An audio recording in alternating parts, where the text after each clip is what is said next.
Ibu, Bapak, Saudari, Saudara, rekan-rekan muda dan adik-adik sekalian, bertemu kembali dengan saya, Romo Tino SSCC, di dalam catatan pesiarah. Dalam perjalanan hidup selalu ada suka dan duka. Tetapi di dalam suka duka, apakah kita menjadi pribadi yang lemah, yang akhirnya lari dari masalah? Hari ini kita ditantang untuk dengan kepercayaan penuh mengatasi dan mencari solusi di setiap masalah dan tantangan hidup kita. Sebelum kita mendengarkan permenungan dari catatan pesiarah, marilah kita membuat tanda kemenangan Kristus. Dalam nama Bapa dan Putera dan Roh Kudus. Amin. Allah Bapa yang Maha Pengasih dan setia, Engkau telah memelihara hidup kami. Semoga kami mampu menjalani suka duka hidup kami dengan penuh kepercayaan akan penyelenggaraanmu di dalam persiaran hidup kami. Tuhan, jagalah kami anak-anakmu agar tumbuh dewasa sehingga kami layak Engkau jadikan murid di dalam kehidupan kami sehari-hari. Demi Kristus pengantara kami. Amin. Ibu, Bapak, Saudari, Saudara, rekan-rekan muda dan adik-adik sekalian, di dalam permenungan hari ini, Paulus di dalam suratnya yang pertama kepada jemaat di Korintus mengajak kita untuk menyadari akan misteri kebangkitan yang dialami oleh Tuhan kita Yesus Kristus. Paulus memberi gambaran, biji kalau tidak mati terlebih dahulu, dia tidak bisa tumbuh menjadi tunas yang baru.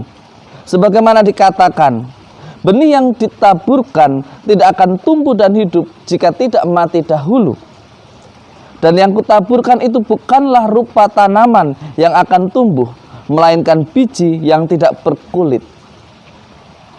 Kepercayaan ataupun iman kita tidak bisa menjalankannya setengah-setengah. Harus ada totalitas di dalam beriman. Misteri kebangkitan akan dengan mudah kita percayai ketika kita benar-benar mengimani siapa Tuhan yang ada dan yang kita percayai.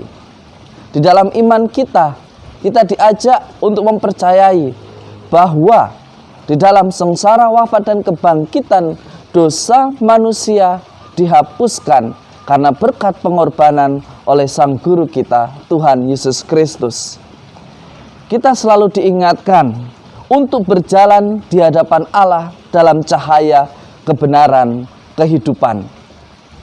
Jangan kita bilang bahwa kita orang beriman, tetapi kita menjalankan apa yang salah.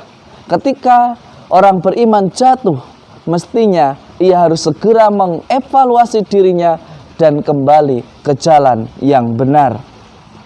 Sebagaimana dikisahkan di dalam Injil Lukas tentang perumpamaan seorang penabur dan menggambarkan bahwa orang beriman seperti biji, baik yang tumbuh di pinggir jalan, baik yang tumbuh di semak-semak duri, baik yang tumbuh di tanah yang subur. Begitulah orang beriman, kalau tidak mengakar, hanya mendengarkan dan masuk dari telinga kiri, keluar dari telinga kanan, maka sia-sialah imannya. Harapannya bahwa kita adalah orang yang beriman di tempat atau di tanah yang subur. Ciri-cirinya bagaimana orang yang beriman dan tumbuh di tempat yang subur? Ketika kita mendengarkan sabda Tuhan, ketika kita membaca, merenungkan, tidak hanya sekedar direnungkan dan dibaca, tetapi diresapkan di dalam hati dan coba dicerna dengan hati, dan jika dimungkinkan ia pun melakukan di dalam persiaran hidupnya, melaksanakan apa yang sudah difirmankan oleh Tuhan di dalam hidup kita. Jangan kita hanya berpandai menjadi orang yang pandai berkata-kata. Kita diajak untuk berani menghasilkan buah yang berlimpah. Jika kita menyediakan hati, ketika kita menyediakan ketulusan, niat di dalam beriman, maka kita pun akan dengan sendirinya tumbuh dewasa di dalam iman kita. Kita diajak untuk selalu bersyukur. Ketika kita salah, kita memperbaiki, itu adalah salah satu bentuk syukur kita. Karena Tuhan akan selalu memberikan hari yang baru, meskipun kita jatuh di dalam dosa. Selalu diberikan kesempatan untuk memperbaiki diri. Jangan merasa diri paling berdosa. Jangan pula menghakimi orang paling berdosa. Anda, saya, kita semua pernah melakukan kesalahan. Tetapi kualitas iman ialah dilihat bukan dari apa yang telah berlalu, tetapi bagaimana kita menyikapi hari ini.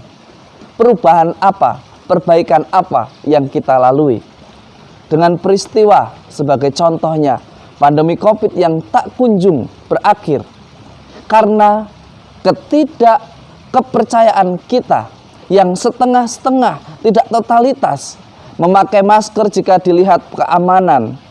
Jika ada aparat pemerintah melihat kita, baru kita pakai masker. Ketika tidak, kita tidak pakai masker. Inilah contoh iman yang setengah-setengah.